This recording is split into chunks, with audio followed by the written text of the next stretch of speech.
నమస్తే. సో ఇయాల మేము మా పెళ్లి జరిగిన గుడికి పోతున్నాం అనమాట. అట్లనే పోయే మధ్యలో కార్లు చిన్నగా మా లవ్ స్టోరీ కూడా చెప్దాం అనుకుంటున్నా. బయటకు పోయేటప్పుడైతే ఖచ్చితంగా తయారు కావాలి కదా, అందుకే ఇప్పుడు రెడీ అవుతున్నా. సో రెడీ అయ్యే ముందు మీకు ఒకటి చూపిస్తా. ఇండియాలో ఫస్ట్ ఎవర్ ట్యాన్ నుంచి పొల్యూషన్ నుంచి మనల్ని ప్రొటెక్ట్ చేసే సన్ స్క్రీన్ వచ్చింది తెలుసా? సో అదే ఈ ఆక్వాలాజికా వాళ్ళది glow plus dewy sunscreen అనమాట, విత్ SPF 50+ అండ్ PA++++ అనమాట. సో ఈ సన్ స్క్రీన్ క్లినికల్ టెస్ట్ లో ప్రూవ్ అయింది దట్ 80% వరకు మనకు ఎన్విరాన్మెంటల్ పొల్యూషన్ నుంచి ఇది ప్రొటెక్ట్ చేస్తుందని. అండ్ ఇందులో SPF 50+ PA++++ ఉంది కదా, అది మనల్ని ట్యాన్ నుంచి కాపాడుతుంది. అండ్ ఇది infused with vitamin C. So దీనివల్ల మనకు మంచి గ్లోయింగ్ స్కిన్ వస్తుంది. సో ఇది చాలా లైట్ వెయిట్ ఉంటుంది విత్ SPF 50+ అనమాట. ఇందులో పపాయ ఎక్స్ట్రాక్ట్స్ ఉంటాయి కదా, అది మన స్కిన్ ని మంచిగా బ్రైట్ చేస్తుంది. సో ఇది యాంటీ పొల్యూషన్ ప్రొటెక్షన్ మీరు నమ్మడానికి ఇంకొక క్లెయిమ్ సర్టిఫికేట్ కూడా ఉంది చూడండి.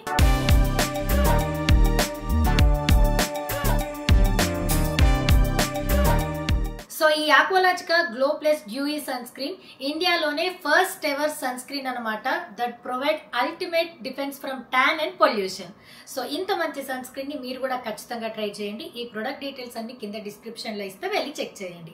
ఇప్పుడు ఈ ప్రొడక్ట్ మనకు Amazon, Nykaa, Flipkart, Purplle and Aqualogica website లో కూడా అవైలబుల్ లో ఉంది. అండ్ అంతేకాక కింద ఇచ్చిన ఈ కోడ్ని కనుక యూజ్ చేసినట్టయితే మీకు ఎక్స్ట్రా డిస్కౌంట్ వస్తుంది. చలైగా మనం డ్రెస్ చేంజ్ చేసుకొని రెడీ అయ్యి స్టార్ట్ అయిదాం. గుడి, దాని తర్వాత ఒక రోజు అక్క వాళ్ళ అమ్మోళ్ళ ఇంట్లో పండగ, దాని తర్వాత మళ్ళీ పెళ్లి పనులు స్టార్ట్ అవుతాయి. Hello, hi, ఏడుకోతున్నావు?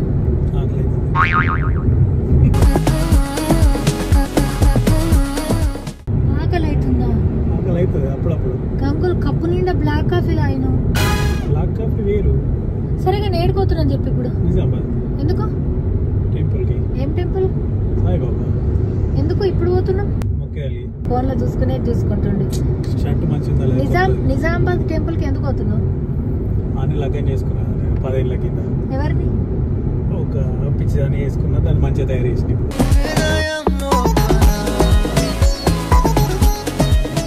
అలిగిపోతుంది. సో ఇప్పుడు మనం మన చిన్నగా క్యూట్ గా మన లవ్ స్టోరీ చెప్దాం, ఓకేనా? ఓకే, నేను చెప్తా, తప్పులు పోతే నువ్వు చెప్పు. సో ఫస్ట్ అయితే ఇప్పుడు మేము 10 సంవత్సరాల క్రితం పెళ్లి చేసుకున్నాం. మీకు నిన్న చెప్పినాను కదా, నేను 15 ఏళ్ల నుంచి కలుసున్నాం. అదే చెప్తాను కదా. సో ఆ గుడికి పోతున్నాం అనమాట. 10 ఏళ్ల కిందట ఆదివారం చూసుకొని పెళ్లి చేసుకున్నాము సాయిబాబా గుడిలో. ఇప్పుడు ఆ ప్లేస్ పోతున్నాము. యాక్చువల్ గా అయితే ఆ పెళ్లిలో ఆ గుడిలో మళ్ళా పెళ్లి చేసుకోవాలని ఉండే, కాకపోతే ఇప్పుడు అట్లాంటివన్నీ యాక్సెప్ట్ చేస్తలేరట, చెయ్యొద్దట, అందుకోసం అని చేయలేము. ఇక పెళ్లి రోజు నాడు దర్శనం చేసుకుందామంటే పూజ పెట్టుకున్నాం ఇంటికాడ, కాబట్టి అయితలేదు. కాబట్టి దేవుణ్ణి మొక్కిపోదామని చెప్పేసి మార్గమధ్యంలో దేవుణ్ణి మొక్కేసి పోతున్నాము.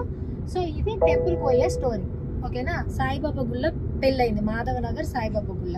సో మా లవ్ స్టోరీ చెప్తా. లవ్ స్టోరీ చెప్పుకునే ముందు నా ఇంట్రడక్షన్ ఇస్తా. మా అమ్మ పేరు యశోద, పెళ్ళైన తర్వాత లావణ్య అని మార్చారు. మా నాన్న పేరు రాజమల్లేష్. వాళ్ళకు 3 సంతానం, విఘ్నేశ్వర్, శివజ్యోతి, మహేంద్ర. సో మేము 3, ఓకేనా? వేరేటోళ్ళు ఏందేందో చెప్తారు కదా, నేనే చెప్తాను నా గురించి. సో మా అన్న సాఫ్ట్వేర్ ఎంప్లాయ్, నేను న్యూస్ రీడరు, ఇన్ఫ్లుయెన్సరు, ఏదోటి చేస్తున్నా బతకనికి. ఆ తర్వాత మా తమ్ముడు. ఇది ఇప్పుడు ఇంట్రడక్షన్. సో చిన్నప్పుడు మా నాన్న RMP డాక్టర్ కాబట్టి మా ఊర్లో అందరికి మా నాన్న చాలా ఫేమస్. సో ఇప్పుడు నేను ఫేమస్ కాదు, ముందు నుంచే నేను ఎవరంటే డాక్టర్ రాజమల్లేష్ బిడ్డే, అట్లా ఫేమస్. నేను పుట్టుడే ఫేమస్ అనమాట. అట్లా ఫేమస్ పర్సనాలిటీ పుట్టిన.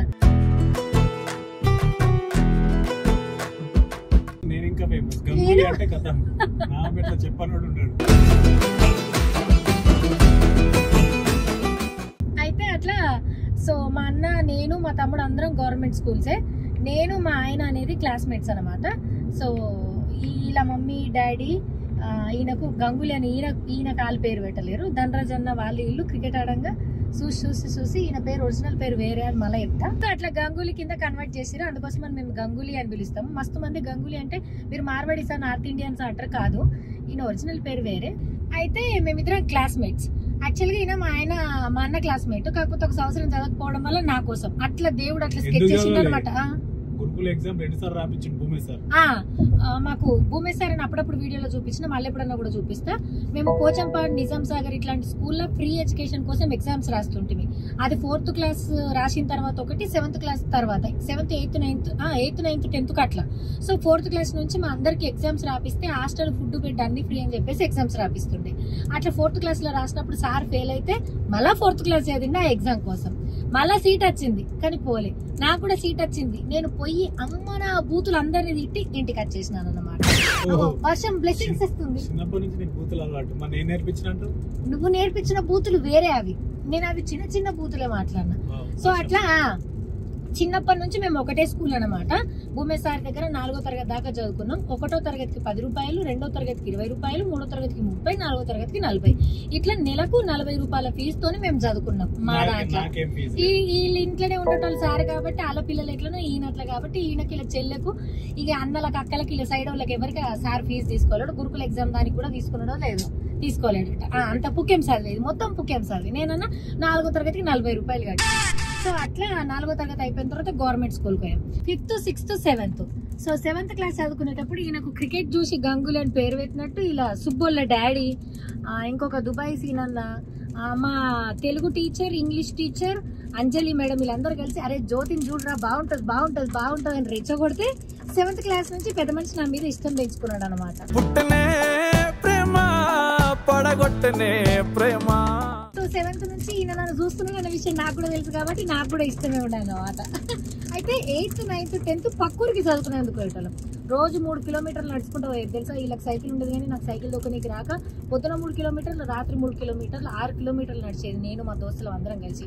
మా దోస్తులందరికీ తెలుసు ఈయన నాకు లైన్ ఇస్తుండని. వీళ్ళు నన్ను నేర్పించేందుకు ఏమంటుండే అంటే శివగంగా షోరూమ్ ఆర్మూర్లో ఫేమస్ అనమాట.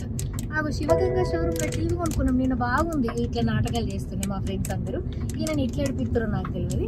అయితే ఉన్న మెమొరీ ఒకటి చెప్పాలి అంటే 8th 9th 10th క్లాస్లో అనుకుంటా ఎక్స్కర్షన్ కు ఏంటి ట్రిప్కు తీసుకోబోతున్నామని అంటే నేను వస్తాను ఊరికి ముందు నేను చేతులు ఇవ్వటంగానే పాపం మావాడు నేను వస్తున్నా అనుకోని చెప్పి పేరు రావించుకున్నాడు.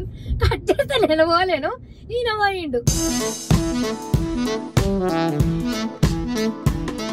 దోస్తులతో ఎంజాయ్ చేసిండు. అప్పట్లో ఇంకా గవర్నమెంట్ చదువులు ఇంకా ఎంజాయ్ అంటే ఏం లేదు కానీ అట్లా 10th క్లాస్ దాకా అయిపోయింది అనమాట. సో 10th క్లాస్ ఎగ్జామ్స్ అయిపోయినప్పటి నుంచి ఇంకా మేమిద్దరం లవర్స్ లెక్కనే అని అనాలా లేకపోతే కోటి సినిమాలలో లెక్క ఇన్నోసెంట్ గా అనాలో తెలియదు కానీ మేమిద్దరం మాట్లాడుకున్నాడు స్టార్ట్ చేసినాం. అంటే మామూలుగా కలిసినప్పుడే ఫోన్లు గీన్లు అంతా లేదు.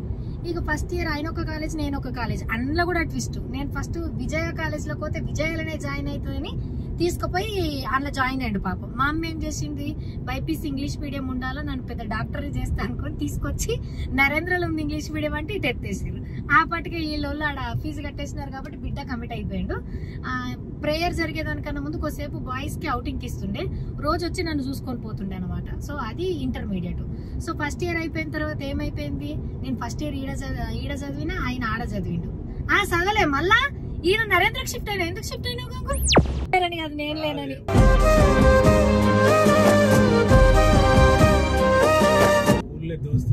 నేను లేనని గంగుల్, నేను లేనని వచ్చినాడు అనమాట. నేను నా జీవితంలో అత్యంత వరస్ట్ ఫేజ్ ఏదైనా ఉంది అంటే ఇంటర్మీడియట్ లా తెలిసి తెలియని ఏజ్ లా పొరగాన్లు, సీనియర్లు, టీచర్లు, అసలు ఇక అదొక రకమైన ఫేజ్. అంటే గలీజ్ ఉండే ఆ కాలేజ్. గోడల మీద పేర్లు రాసుడు, బొమ్మలు గీసుడు, గలీజ్ అంటే గలీజ్ వ్యవస్థ ఉంటుండే. అమ్మ అసలు మెంటల్ టార్చర్ అంటే మెంటల్ టార్చర్ చూసిన.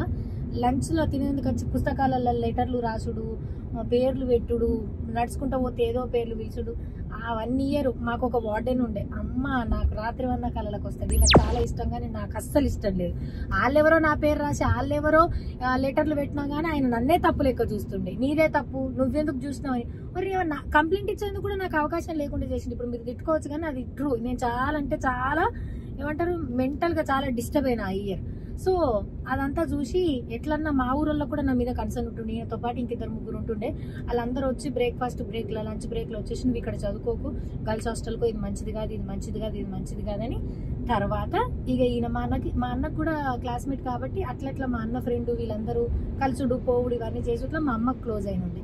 సో తీసుకుపోయి కాలేజ్ లో ఇంటర్మీడియట్ లో నిజామాబాద్ లో వేసినారు నన్ను. సో ఈయన పోయి చెప్పిండు, వేసిండు. ఇక్కడ దాకా బానే ఉంది. మా అన్న హాస్టల్ నుండి చదువుకుంటుండే కాబట్టి మా అమ్మకి ఏం పనులు కావాలన్నా, మాకు అప్పుడు ఒక మెడికల్ షాప్ ఉంటుండే, మెడికల్ షాప్ కి సంబంధించిన పనులైనా ఏం పనులైనా మా ఆయనతో చేపించుకుంటుండే, మా ఆయనతో బండి మీద పోతుండే, మా ఆయనతో అన్ని ఉంటుండే. ఓకే, కానీ ఇక అట్లా దూరం నుంచి మాట్లాడుకున్నట్టు inter first year second year లోకి వచ్చి ఫోన్ మాట్లాడుకుంటూ స్టార్ట్ అయ్యాక ఇక లవ్ అయిపోతుంది కదా. ఇక మా అమ్మకి లవ్ అనగానే నచ్చలేదు. అప్పటిదాకా మా పెద్ద కొడుకు లేకపోయినా సరే కొడుకు లెక్క పనిచేస్తాడు, కొడుకు లెక్క ఉన్నాడు అన్నది కథ. బిడ్డను చేసుకుంటాడు, బిడ్డకు అనేసరికి మా అమ్మకి నచ్చలేదు. అయితే ఇక నేను ఇలా దొరికిపోయినా. ఇంకా పెద్దగా ప్రేమించుకున్నది ఏం లేదు మేము అసలు. ఒకటేసారి ఏమో అంతే ఫోన్లో మాట్లాడుకున్నాం. తర్వాత ఇంటర్ సెకండ్ ఇయర్ హాలిడేస్లలో మా అమ్మమ్మ దగ్గర నోకియా ఫోన్ ఉంటుండే. మెసేజ్ చేసి నువ్వు రిప్లై ఇయ్యక నేను ఉంటలేనని చెప్పంగా కూడా మా చూసుకున్న తర్వాత అర్ధగంటకు రిప్లై ఇస్తే అది మా అన్న చూసి మా అమ్మకి చెప్పిండు. మా అమ్మ ముంబైకి నన్ను తీసుకుపోయి మా వాళ్ళందరి ముందు నిలబెట్టి నేను చేసింది తప్పు అది ఇది అని చెప్పేసి హౌస్ అరెస్ట్ లాగా చేశారు అనమాట. నేను అప్పుడప్పుడు కూడా వేరేటోళ్ళ ఫోన్లకించి తీసుకొని మాట్లాడి అట్లా ఇట్లా చేసి 1 year అయిపోయిన తర్వాత ఇక ప్రేమిస్తలే నిడిచిపెట్టినా అని చెప్తే నన్ను తీసుకొచ్చి ఈడ వేసారు. ఈడ నాగంపేటలో వేసారు. మీకు చెప్పనీకి ఇంత సింపుల్ ఉంది, కానీ మా ఇంట్లో తెలిసినప్పటి నుంచి ఆల్మోస్ట్ 2012 దాకా, నేను 2013 హైదరాబాద్ వచ్చిన కదా కాదు. సో 2000 అంటే ఇంటర్మీడియట్ అయిపోయినప్పటి నుంచి 12 ఒక్క 2 years పోలీస్ స్టేషన్లు, దెబ్బలు, తిట్లు చెయ్యని లేవు. నా నాలుక మీద తప్పితే మిగతా అన్ని చోట్ల దెబ్బలు. నన్ను మా అమ్మ మా నాన్న తప్పితే చుట్టాలు ఊరోళ్ళు నన్ను తిట్టనోళ్ళే లేరు అసలు. ఇక అదొక ఫేజ్. అంటే ఇంటర్మీడియట్ ఫస్ట్ ఇయర్ ఎటువంటి ఫేజో. ఇక దీని తర్వాత ఇక మా వాళ్ళకేమో ఈయన మీద కేసు పెట్టి నేను బయటకు పంపించేసి జైలు వేపియాలని. నాకున్న భయం ఏంటంటే మా ఊర్లో ఒకళ్ళు ఇట్లనే ఒక అక్కని ప్రేమిస్తే అలా ఊరోళ్ళని తీసుకొచ్చి ఊర్లో చెట్టు కట్టేసి కొట్టి పోలీస్ స్టేషన్లో కంప్లైంట్ ఇచ్చారు. పాపం నేను ఎట్లా కొడతారో, నేను కూడా ఇష్టమయ్యి మాట్లాడినా కదా, అట్లా చేయొద్దని చెప్పేసి అదే మాట మీద అంటే అదే మాట మీద ఉన్నా. ఎట్టి పరిస్థితి వచ్చినా నేను పోలీస్ స్టేషన్లో కంప్లైంట్ ఇయ్యాను. వాళ్ళు నన్ను పోలీస్ స్టేషన్కి తీసుకుపోయి చెప్పమ్మా నేను మోసం చేసింది కదా, నీకు ఆశ చూపించింది కదా, ఇది ఆశ చూపించింది కదా అంటే లేదు నేనే నా ఇష్టం కొద్దిపోయినా అని మొత్తం రివర్స్ వాళ్ళకే చేస్తున్నా. ప్రేమలో తప్పు లేదు ప్రేమలో. ఇక లాస్ట్ కి ఇంట్లో పట్టించుకోలేరు, ఇంట్లోకి వెళ్ళిపోమన్నారు. ఏం చేయాలో తెలియక సూసైడ్ కూడా చేసుకున్నాను. నేను బీపీ టాబ్లెట్లు వేసుకున్నాను. ఇటు నేను ఇరికేయలేను, అట్లని నేను బతకలేకుండా అయిపోయిన పరిస్థితి. ఇక అప్పుడు మా అమ్మ ఇంట్లోకి వెళ్ళగొట్టేసింది అనమాట. అప్పుడు మా అమ్మమ్మ కొన్ని రోజులు ఉంచుకుంది. అప్పుడు మా మామలందరూ కూడా ఎందుకు ఉంచుకుంటున్న వాళ్ళ అమ్మని అద్దన్నప్పుడు ఇట్లా అన్నారు. ఈ రోజు మీరు వీడియో చూసి మాట్లాడుకోవచ్చు కాక, బట్ అదే నిజం. సో అట్లా నన్ను తిట్టినోళ్ళు, నన్ను కొట్టినోళ్ళు, నా గురించి మాట్లాడిన వాళ్ళు, మా అమ్మ గురించి మాట్లాడిన వాళ్ళు అందరు ఉన్నారు. మీరు చూసుకుంటే బాగుండేది. అప్పుడు ఇప్పుడు నేను మాట్లాడదలుచుకోలేదు. Okay, so thanks for that. మీరు అట్లా ఉండబట్టికే నేను ఇంత స్ట్రాంగ్ ఉన్నా. అందరికి మాట్లాడతలేమని చెప్పి మేము మాట్లాడతాం అందరికి. దాని తర్వాత ఇక నేను అది అయిపోయిన తర్వాత మా అమ్మ వదిలేసింది. మా అమ్మమ్మ దగ్గర ఉండి ఇంకా నేను ఏం చేయాలి? అప్పుడు నాకు అట్లా ఫోన్ చేయకు, మాట్లాడకంటే కూడా ఏం కాదు, మనం ఇద్దరం పెళ్లి చేసుకుందాం, అప్పుడే పెళ్లి చేస్తాను. పెళ్లి ఎట్లా చేస్తారు? హైదరాబాద్ చూడలేను నేను అప్పటిదాకా. ఎట్లా పోయి బతుకుతాం? ఏంది వద్దు, నువ్వు మంచిగా చదువుకో, మీ మమ్మీ డాడీ కష్టపడి చదివిస్తున్నారు, చదువుకో అని పెద్ద మదర్ తెరిసా లెక్క బిల్డప్ ఇచ్చినాను అనమాట. ఇక దాని తర్వాత అందరు నూకేసిన తర్వాత వేరే ఆప్షన్ లేకపోతే రోజుకు ఒకటే పూట తింటుంది. అసలు ఏందో ఏమో అసలు ఎట్లున్నానో నాకే తెలియదు. అవన్నీ నేనేనా దాటింది అని అనిపిస్తుంది. మా ఆయన నువ్వు జీవితంలో పడాల్సిన కష్టాలను పడ్డవి ఇంకా పడమంటాడు, కానీ పడుతూనే ఉన్నా. మరి ఏందో తెలియదు. లైఫ్ ఇక సర్కిల్, కొంచెం దుఃఖం, కొంచెం సుఖం, కొంచెం దుఃఖం, కొంచెం సుఖం అట్లా నడుస్తూ ఉంటుంది అనమాట. ఇక నేను ఆడ మా అమ్మమ్మ దగ్గర ఉన్నప్పుడు సమ్మర్ అయిపోయిన తర్వాత మధ్యలో BSc నర్సింగ్ లో వేసిర్రు. BSc నర్సింగ్ లో వేసి చదువుకోమంటే చదువుకోలేను, ఆడికించి వెళ్ళిపోయినా. నువ్వు చదువుకుంటలేవు, నువ్వు మళ్ళీ ఆ పిల్లగాడి కోసమే చదువుకుంటలేవు అని చెప్పేసి మా అమ్మ చదువు చెప్పించింది. నేను డిగ్రీ చేస్తానా చేయనియలేవు. నేను ఏం చేసినా అందుకోసమే, టీవీ చూసినా అందుకోసమే, పక్కలతో మాట్లాడినా ఈయనతో నీ గురించే మాట్లాడుతున్నా. అట్లా అది ఊర్లో ఒక ఫోబియా ఉంటుంది కదా, ఆ ఫోబియా మా అమ్మ కంటింది అనమాట. సో అట్లా షర్తు మీదకించి ఇది చేసింది. మా అమ్మ ఒప్పుకోకపోయినా మా అమ్మ చేసిన తప్పు ఏంటిది అని అంటే, మాకేది ఇష్టమో మేమేది కంఫర్టో అది చదివిలేదు మా అమ్మ. అందరు ఇంగ్లీష్ మీడియం అని ఇంగ్లీష్ మీడియం, అందరు డాక్టర్ అని నేమే డాక్టర్. మాకు అంత పెద్ద కెపాసిటీ లేదు, నాకు కానీ మా తమ్ముడికి కానీ. నేను ఒప్పుకుంటున్నా కదా, అయినా మా అమ్మ వినకుండా బలవంతంగా రుద్దాలని చూసింది. అది వినకలేదు. ఈయన కోసం వినకలేదని మా అమ్మ అనుకుంది, అది వేరే విషయం. సో అట్లా ఇక చదువుతలేవు, ఈయన కోసమే ఉంటున్నా, ఈయనతోనే వెళ్ళిపో అని చెప్పింది. ఎట్లా బతకాలని తెలియక మా అమ్మమ్మ దగ్గర ఉన్నా. తర్వాత సమ్మర్ క్యాంపులో వాళ్ళే ఫుడ్ పెట్టి, వాళ్ళే హాస్టల్ ఇచ్చి, అదే ఆర్మూర్లో కంప్యూటర్ కోర్స్ నేర్పి తర్వాత టెలికాలర్ జాబ్ ఇప్పిస్తా అంటే 3 months 3 months కోర్సు. ఆ కోర్స్ చదివిన వాళ్ళే మంచిగా అన్నం పెట్టిరు, రోజు పోయి కోర్సు నేర్చుకున్నాం, అది చేసినాం. తీసుకొస్తే ఇక కట్ చేస్తే ఆర్మూర్కి వచ్చినప్పటి నుంచి మళ్ళీ దుమ్ము ఫోన్లు మాట్లాడుకున్నాం మేము. ఇక మమ్మల్ని ఆమెటోడే వేడు. హైదరాబాద్కి వచ్చి నన్ను చూసి కలిసిపోతుండే.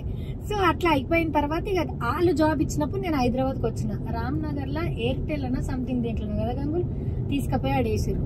టార్గెట్లు ఉంటాయి, ఇంత చేపియాలని ఏందో ఉండే గంగులు అప్పుడు. అయితే అమ్మో నేను ఇవన్నీ చెయ్యా, నేను ఇంటికి వెళ్ళిపోతా అంటే, ఈ జాబ్ చేయమంటే ఏడింటికి వెళ్ళిపోతుందని మా ఆయన, నువ్వు జాబ్ చేయకి ఏం చేయకి ఇంటికానే ఉండని తీసుకుపోయి నన్ను హాస్టల్ వేసిండు అనమాట.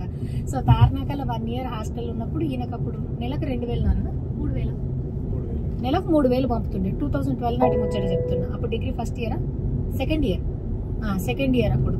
ఈయనకే తిప్పలు అని అంటే అట్లాంటిది ఈయన నన్ను హాస్టల్లో ఉంచిండు. మరి హాస్టల్ ఫీజు ఎవరు కట్టాలా?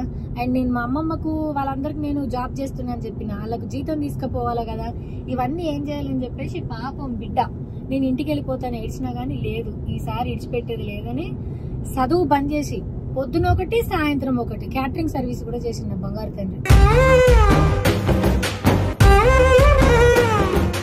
అట్లా క్యాటరింగ్ సర్వీస్ చేసి నా హాస్టల్ ఫీజు కట్టి చదువు సంకనాకి తెచ్చాను. సెకండ్ ఇయర్ అన్ని సబ్జెక్టులు గంగలకే, థర్డ్ ఇయర్ కూడా గంగలకే. ఇట్లా అయింది. ఇట్లా అయితే సదన్ మహేష్ నా బెస్ట్ ఫ్రెండ్స్ అన్నమాట. వాళ్ళు నాకు కనువిప్పు కల్పించారు. మేము ఇక్కడ కానిస్టేబుల్ పోలీసులు అయిదామంటున్నాం, మీ వాడేమో అట్లా తిరుగుతున్నాడు, ఎట్లా ఏదో నోట్ చేసి చదువుకోవాలా, మళ్ళా చదువుకోలేరు కదా అంటే అప్పుడు నాకు సిగ్గు వచ్చింది. నేను ఇక్కడ కూర్చొని తింటున్నా, ఏం తెలుస్తలేదు, ఇట్లా జాబ్ అయిపోతే మేము ఎట్లా బతుకుతాము, చదవకపోతే వాళ్ళందరూ మంచిగా చదువుతున్నారు, మా ఆయన ఎట్లా అని చెప్పి అప్పుడు నేను తార్నాక హాస్టల్ పక్కకు ఒక రిసెప్షనిస్ట్ గా జాబ్ చేసినాను అనమాట. మార్నింగ్ 6 to afternoon 2 వరకే ఉంటుండే. 7,500 నా జీతం, ఫస్ట్ జీతం. సో 7,500 నా హాస్టల్ ఫీజు కట్టుకోక ఈయనకి ఇంకా కొన్ని పైసలు ఇస్తుంటే 6,000 ఓకే 5-6,000 ఈయనకి పైసలు ఇచ్చేసరికి ఈయన చదువు స్టార్ట్ చేద్దామంటే అప్పటికి డిగ్రీ పోయింది. ఒకసారి చదువు మీద బ్రేక్ వచ్చింది అని అంటే మళ్ళీ అది వినకడం మస్తు కష్టం. మా ఆయన మంచి స్టూడెంట్, చాలా మంచి స్టూడెంట్ అని నేను మంచి స్టూడెంట్, అన్ని పరిస్థితులు చక్కగా ఉంటే IAS IPS అవును. కాకపోతే మా పరిస్థితులు, మా బతుకు తెరువులు చాలా కష్టం కాబట్టి ఇక అక్కడ జాబ్ చేసేటప్పుడే ఈయన కూడా బంద్ చేసింది కదా. బంద్ చేసిన తర్వాత నేను ఫ్రీక్వెంట్ గా కలుతున్నా పోతున్నా. చిన్నశనతో రూమ్ ఉంటుండే, అన్న రూమ్ లకించి వేరే దగ్గరికి షిఫ్ట్ అవుతుండు. ఇక ఈయన కూడా ఏం చేద్దాడని చెప్పేసి మా తమ్ముడు వచ్చిండు. అప్పుడే మా తమ్ముడు కూడా చదువు మధ్యలోనే వదిలేసిండు. సో వాడు నేను సుబ్బుకు కాలు మంచిగా లేకుండా, యాక్చువల్ గా చిన్నప్పుడు అమ్మమ్మ వాళ్ళ ఇంటికాడ సైకిల్ మీద కించి పడితే లిగమెంట్ టియర్ అయితే హైదరాబాద్ లో చూపించేందుకు అక్క, నానమ్మ, అన్న అందరు వస్తుండే అనమాట. సో వాళ్ళ కోసం ఊకే ఇట్లా ఫ్రెండ్స్ రూమ్లలో ఉన్నప్పుడు తీసుకొచ్చి వాళ్ళని ఇబ్బంది పెట్టడం కరెక్ట్ కాదని మేమందరం కలిసి రూమ్ కిరాయి, బస్ కిరాయిలు ఇవన్నీ తప్పించుకునేందుకు ఒక దగ్గర ఉన్నాం. అది లివింగ్ టుగెదర్ అని మేము మనం మా బతుకు తెరువు కోసం లివింగ్ కోసం ఉండాల్సి వచ్చింది. లివింగ్ టుగెదర్ అండర్స్టాండ్మెంట్లు కాదు. రామ్నగర్ లా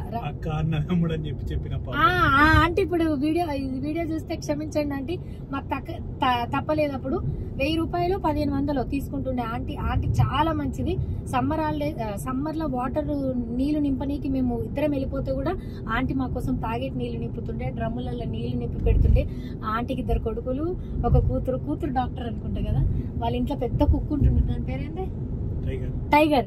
వాడు చచ్చిపోయినాడు. మళ్ళీ ఆంటీ ఫుల్ లో అయిపోయింది.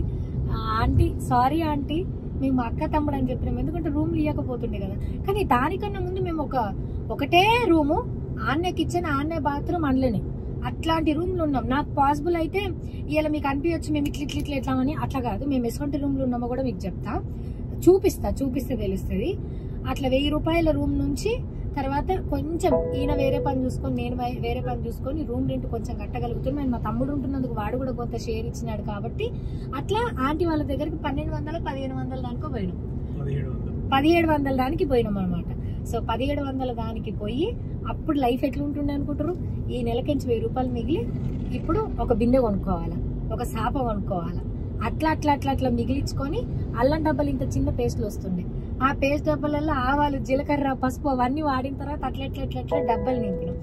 ఇక అక్కడ పని చేసేటప్పుడే అశోక్ సార్ అని V6 లో కాదు 6 టీవీలో కెమెరామెన్ అనమాట. అంతకన్నా ముందు వేరే దగ్గర కూడా పనిచేసిన సారు. నేను అప్పుడు కూడా ఇట్లనే అందరికి నమస్తేలు పెట్టి మాట్లాడితే, నువ్వు మంచిగా మాట్లాడుతున్నావు తెలంగాణ, నువ్వు టీవీలో ఎందుకు ట్రై చేయొద్దని ఆ సార్ నన్ను తోలుకోవేయండి. సో తోలుకుపోయి RVS ఛానల్కి తోలుకుపోయాడు. తోలుకుపోయేటప్పుడు కూడా ఈమె నాకు తెలిసిన అమ్మాయి అట్లా ఇట్లా అనలే, మా అన్న కూతురో తమ్ముడు కూతురో అని చెప్పిండు. మంచిగా చూసుకోవాలని చెప్పి వాళ్ళు మంచిగా చూసుకున్నారు. నాకున్న గొప్ప విషయం ఏంటంటే అప్పట్లో ప్రాంప్టర్లు ఏం లేకపోతుండే. సో ప్రాంప్టర్లు ఏం లేకపోతే బై హార్ట్ చేసి చెప్పాలన్నమాట. సో అట్లా నేను ఎక్స్పర్ట్ని, అట్లా ఇది చూసి చెప్పమ్మా అంటే టక్కని చెప్పేసిన. ఇక నేను సెలెక్ట్ అయిపోయినా. సో షోకి 250 రూపాయలు ఇస్తుండే. పొద్దున్న నుంచి మధ్యాహ్నం దాకా ఇక్కడ జాబ్ చేస్తుంటే మధ్యాహ్నం నుంచి అక్కడికి పోయి 2 షోలన్నా 1 షో అన్నా చేస్తుండే. అట్లా కొన్ని పైసలు వచ్చినాయి. ఇక దాని తర్వాత నువ్వు పొద్దున కూడా రావాలమ్మా అని చెప్తే ఇక చూసుకున్నాం ఏది మంచిగా ఉంది, ఏది వెసులుబాటు ఉంది, గుర్తుపట్టుడు స్టార్ట్ చేసారు. కొంచెం మంచిగా ఉందని చెప్పేసి ఈయన అడిగిన ఇట్లా టీవీలలో కొమ్మంటున్నారు ఫుల్ ఫ్లెడ్జ్డ్గా అంటే ఆ చెయ్యి నేను ఇది చూసుకుంటా అంటే మళ్ళీ ఈయన వేరే దగ్గర మెడికల్ రిప్రజెంటేటివ్ చేస్తే నేను పోయి ఫుల్ టైం యాంకర్గా అయినా. ఇక మేమున్న ఛానల్ బంద్ చేసే స్టేజ్కి వచ్చింది. బంద్ చేసే స్టేజ్కి వచ్చినప్పుడు అక్కడ ఉన్న వాళ్ళు నువ్వు తెలంగాణ మంచిగా మాట్లాడుతున్నావు కదా, ఇట్లా ఈ ఛానల్ కాదు నీకు V6 అన్న 60 అన్న సూట్ అవుతుంది అని చెప్తే V6కి 60కి ఒకటే రోజు రెజ్యూమ్లు తీసుకుపోయి ఇచ్చిన. అప్పటికి అశోక్ సార్ 60లో మానేసిండు, లేకపోతే ఆడనే ఉద్యోగం వస్తుంది. ఆడికి పోయిన తర్వాత సత్తన్న ఒక ఉషా అనే యాంకర్ అనుకుంటా వాళ్ళిద్దరు కలిసి తాత మన్మడ అని ప్రోగ్రామ్ చేస్తుర్రు. చేస్తే ఇట్లా మీరు తెలంగాణ స్లాంగ్ లో మీరు ఇద్దరు చేయాలా తాత మన్మరా లెక్క చేస్తా అంటే నేను టెస్ట్ కట్ కూడా ఇచ్చినాక అన్నచ్చి ఈడ జాయిన్ కాకు, నువ్వు V6 లో జాయిన్ గా జీతాలు ఇస్తలేరు, దీని పరిస్థితి అంతంత మాత్రమే ఉందని నాకు వచ్చి చెప్పిండు. అది సత్తాన్ని కూడా నాకు మైండ్ లేదు. ఓ ఎట్లా అని చెప్పేసి ఆలోచించుకునే లోపే 60లో రెజ్యూమ్ ఇస్తే 60లో V6లో ఇస్తే V6లో అప్పటికే రాములమ్మ మానేసింది అనమాట. సో రాములమ్మ గారు మానేయంగానే అప్పుడు వేకెన్సీ ఉండే. అంతా ఇక డెస్టినీ తలరాత అట్లా రాసిండి. ఇక వెంటనే నాకు కాల్ వచ్చింది. కాల్ రాగానే వీళ్ళు ఓకే అంటున్నారు, వాళ్ళు ఓకే అంటున్నారు. బట్ V6 పరిస్థితి బాగుంది, జీతం బక్క కాదు కరెక్ట్ టైంకి ఇస్తున్నారు, మనకి ఇప్పుడు అదే కావాలి కదా అని చెప్పేసి V6 పోయినా. అట్లా November 10th or 12th కి 2014లో నేను V6లో జాయిన్ అయినా. ఆయన జాయిన్ అయిన తర్వాత సత్తన్న మార్చిలో జాయిన్ అయింది. ఫిబ్రవరి మార్చిలో జాయిన్ అయింది. మా ఇద్దరు కాంబినేషన్ సూపర్ హిట్ అయిపోయిన తర్వాత అప్పుడు జియో ఫ్రీ, దాని తర్వాత అందరు గుర్తుపట్టుడు స్టార్ట్ చేసేసారు, కొంచెం శాలరీ పెంచిర్రు, మా ఆయనకు కొంత ప్రమోషన్ వచ్చింది. ఇక పెళ్లి చేసుకోవాలి. ఇట్లా ఎన్ని రోజులను అందరికి అక్క అన్న చెల్లి అని చెప్తామని చెప్పేసి అక్కడ V6లో పనిచేసేటప్పుడు మేము అక్కడ ఆంటీ దగ్గరికి వెళ్ళొచ్చి మళ్ళీ అత్తాపూర్ వచ్చినాం. మస్తు ఇల్లులు మారినాం. దాని తర్వాత ఇంటికి పోయినాం, ఆంకుల వాళ్ళ ఇంటికి అడిగిపోయినాం. అట్లా మస్తు ఇల్లులు మారినాం. ఎట్లెట్లా ఇల్లు ఎట్లెట్లా జీతాలు మారితే ఎట్లెట్లా బతుకు మారితే అట్లెట్లెట్లా ఇల్లు మార్చుకుంటూ వచ్చినాం. సో అట్లా 2015లో ఇంకా పెళ్లి చేసుకోవాల్సిన టైం అని చెప్పేసి ఏమో ఆలోచించాలి. ఇలా నాన్న దుబాయ్కి వచ్చింది, ఇలా నాన్న పోయేలోపు అట్లీస్ట్ మా దిక్కు పేరెంట్స్ లేకుండా ఈయన దిక్కు పేరెంట్స్ అని ఉండాలని చెప్పేసి అట్లా మేమిద్దరం పెళ్లి చేసుకున్నాం. సో మైనస్ అన్నాను నేను అనను. ఇక బతుకుడే కష్టం అనుకునే స్టేజ్ నుంచి ఈ స్టేజ్ దాకా వచ్చినాం. మీకు నా మీద కోపం ఉండొచ్చు, ప్రేమ ఉండొచ్చు, ఏమన్నా అనుకుండొచ్చు, ఎట్లా ఇట్లా అని కూడా మీకు ఏమన్నా అయి ఉండొచ్చు. ఒకటి మాత్రం నిజం, ఇష్టమైన కష్టమైన మీరు లేకపోతే మాకు ఇవన్నీ లేవు. మా ఆయన లేకపోతే నేను లేను, మీరు లేకపోతే మేము లేవు. కానీ ఒకటే చెప్తా, నా లైఫ్లో మేము పడ్డంత కష్టాలు కానీ ఈయనకన్నా ఇంకా కొంచెం రవ్వంత ఎక్కువే నేను. సో మేము చూసిన కష్టాలు కానీ, మేము చూసిన డిస్క్రిమినేషన్ కానీ, మాకు ఎగ్గొట్టిన పైసలు కానీ అన్నీ ఉన్నాయి. సో అన్ని దాటుకుంటూ ఈ స్టేజ్కి వచ్చినాం తప్పితే. సో అట్లా మా లవ్ స్టోరీ అనమాట. మీకు ఈ లవ్ స్టోరీలు ఇవన్నీ స్మూత్గా టక జాబ్లు వచ్చినట్టు అనిపిస్తున్నాయి, కానీ రెంట్ కట్టలేక ఈ ముంగటికించిపోతే ఈ టైంలో పోతే ఆంటీ అంకుల్స్ అక్కడ ఉంటారు, అడుగుతారు అని చెప్పేసి పాపం వాళ్ళు ఎప్పుడు అడగలేరు. ఏ రూమ్ ఓనర్ మమ్మల్ని ఏమంటారు ఎప్పుడు ఇస్తారు బాబు అని అడగలేదు. కానీ మాకే ఆ గిల్ట్ ఉంటుంది కాబట్టి టైములు చూసుకొని పోయిన రోజులు ఉన్నాయి, బస్సులు ఎక్కిన రోజులు ఉన్నాయి. ఈయన పల్సర్ బైక్ సెకండ్ హ్యాండ్ లో కొనుక్కున్నాడు. బస్సులలో ఆటోలలో తిరిగినాము. షేర్ ఆటోలో పోతే తక్కువ పైసలు వస్తాయి, తక్కువ పైసలకు వచ్చింది, రాత్రిళ్ళు వెయిట్ చేసిపోయినాము.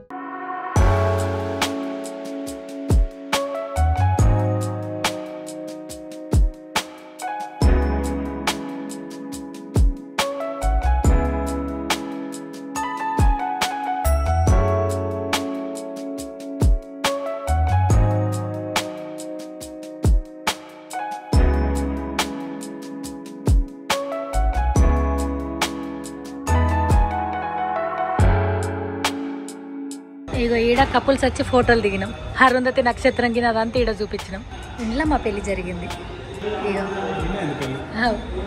ఈయన అయింది మా పెళ్లి. ఇగో ఈడ కూర్చుని పెట్టి పెళ్లి చేసారు. ఎప్పుడు వెలుగుతూనే ఉంటుందా?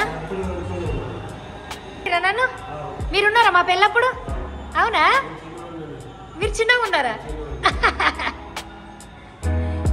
ఈడ పెళ్లి జరిగింది. ఈడ కూర్చుని పెట్టి సాయిబాబా ముందు మా పెళ్ళి అయింది.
నా వీడియో రికార్డ్ చేసిండు. థ్యాంక్ యూ చెప్పు, హ్యాపీ యానివర్సరీ అని.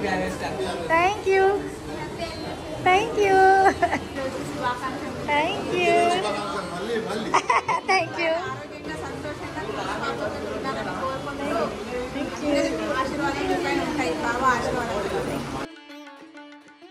ఇక్కడ పెళ్ళి అయిపోయిన తర్వాత అరుంధతి నక్షత్రం చూపించి కూడా ఫోటో దిగినాము, అది మీకు చూపిస్తా అక్కడ మెట్ల దగ్గర.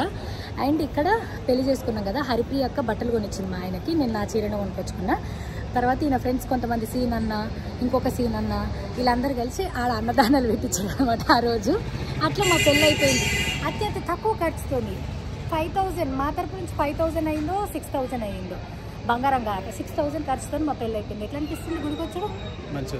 సో నేను ఆదివారం రోజు పెళ్లి చేసుకున్నా, సాయిబాబా గుళ్ళ పెళ్ళి అయినందుకు నాన్ వెజ్ తినడు బంద్ చేసిన. గురువారం, శుక్రవారం ఏమో మా ఇంట్లో తినరు చిన్నప్పటి నుంచి, శనివారం ఏమో మా ఊరు మొత్తంలో తినరు వెంకటేశ్వర స్వామి దగ్గర. రేపు పొద్దున 2 పిల్లలు కూడా తాను చెరొక రోజు పుట్టినట్టే కదా మీకు నాన్ వెజ్ బంద్ చెప్తా. నన్ను ఇంట్లోకి చెల్లగొడతాడు గంగులు. ఎట్లా అనిపించింది చెప్పు? మళ్ళీ ఎప్పుడు వస్తావు? నేను నెక్స్ట్ పిల్లలు పుట్టినాక పిల్లలతో వస్తాను మొక్కుకున్నా. ఓకే వద్దాం, మన నిజామాబాదే కదా సాయిబాబా, మళ్ళీ జల్దిన పిలుచుకో పోయేస్తాం. సో లైట్ పోకన్నా ముందే వీడియోకి ఎండ్ చెప్పేస్తాం అనమాట. ఇట్లా పెళ్లి జరిగిన గుడికి 10 ఏళ్ల తర్వాత వచ్చినాము. మాధవనగర్ సాయిబాబా గుడి. నిజామాబాద్లో ఉన్న వాళ్ళందరూ ఆ గుడిని చూడంగానే మమ్మల్ని యాడ్ చేసుకోండి, సరేనా? నెక్స్ట్ ఇయర్ కల్లా నాకు పాప బాబు పుడితే వాళ్ళతో చక్కగా వచ్చి మళ్ళీ ఒకసారి దర్శనం చేసుకుంటాం. మళ్ళీ ఇప్పుడు మా ఆయన తోలుకొస్తే అప్పుడు, ఎందుకంటే మా నిజామాబాద్ రూట్లోనే, మా నిజామాబాద్లోనే మా ఇంటికి పోయే రూట్లో సారీ మా ఇంటికి పోయే రూట్లో నిజామాబాద్లోనే కాబట్టి ఎప్పుడంటే అప్పుడు రావచ్చు. సో గురువారం రోజు వచ్చి, ఆదివారం పెళ్ళైనా గురువారం సాయిబాబా కోసం నాన్ వెజ్ అట్లా వదిలేసిన. 10 years అయింది పెళ్లి చేసుకున్నప్పటి నుంచి. నా తలరాత మారిపోయింది. మళ్ళీ 10 yearsకి వచ్చినా ఇంకా తలరాత మారాలి, అద్భుతంగా ఉండాలని కోరుకుంటున్నా. మా సాయిబాబా దీవెనలు మీ అందరికి ఉండాలని కూడా కోరుకుంటున్నా. ఈ వీడియో కింద ఎట్లన్నా హ్యాపీ యానివర్సరీ అక్క అని మెసేజ్ చేస్తారు కదా, వాళ్ళందరికీ కూడా థ్యాంక్ యూ సో మచ్. చెప్పు గంగులు. థ్యాంక్ యూ అందరికి. సో ఇప్పుడు మేము నాగంపేట పోతున్నాం, ఈ నుంచి లేట్ అయిపోయింది. ఇది అలాంటి వీడియో. ఈ వీడియో కనుక మీకు నచ్చినట్టయితే ఏం చేయాలా?